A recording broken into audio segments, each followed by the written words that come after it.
কে গো, তুমি তো আজকে কাজে গিয়েছিলে, কাজ থেকে এত তাড়াতাড়ি চলে এলে কেন? এই শীতকালে কাজ না করলে আমরা খাবো কি?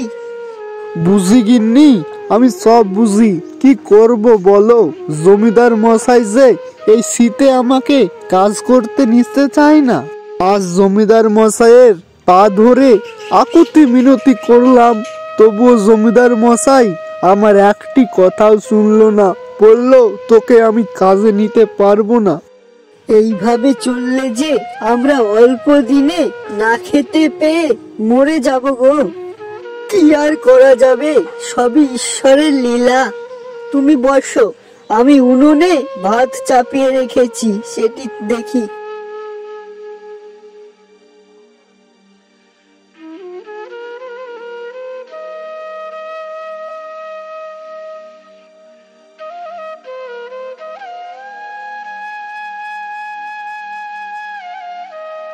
ওই গো বেলটুর বাবা, এদিকে তাড়াতাড়ি এসো, দেখো রান্নাঘরে কি কাণ্ড ঘটেছে।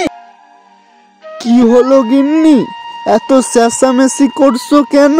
রান্নাঘরে আবার কি কাণ্ড ঘটলো? চেঁচামেচি করবো না, এই দেখো উনুনের পাশে একটি টমেটো গাছ। তাতে কি হয়েছে গিন্নি? এই টমেটো গাছের মাধ্যমে ঈশ্বর আমাদের আশা আকাঙ্ক্ষা পূরণ করতেই পারে।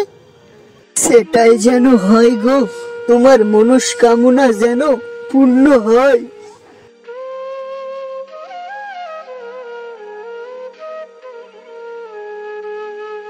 কই গো, অনেক দিন তো হয়ে গেল, উনুনের পাশে টমেটো গাছটা যেন একরকমই রয়েছে।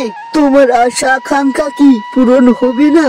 তাই তো দেখছি গিন্নি, চলো দেখি রান্নাঘরে, দেখি টমেটো গাছের অবস্থাটা কেমন রয়েছে।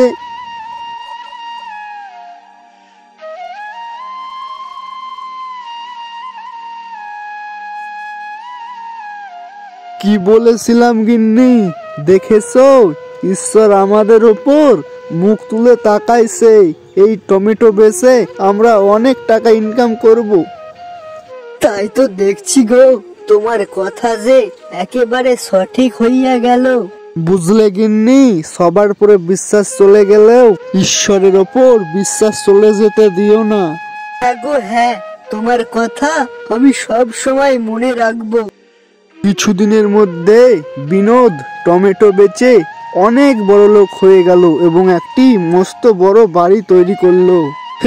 দেখলে তো গিন্নি, ওই রান্নাঘরের উনুনের টমেটো গাছটাই আমাদের জীবনটা কি রকম ভাবে বদলে দিল। সবই ঈশ্বরের লীলা গিন্নি, সবই ঈশ্বরের লীলা। আমি সব বুঝতে পেরেছি গো, সবাই ধোকা দিলেও সেই উপরে বসে থাকা মানুষটি আমাদেরকে কখনো ধোকা দেবে না, যেমনটি আমাদের জীবনে ঘটলো।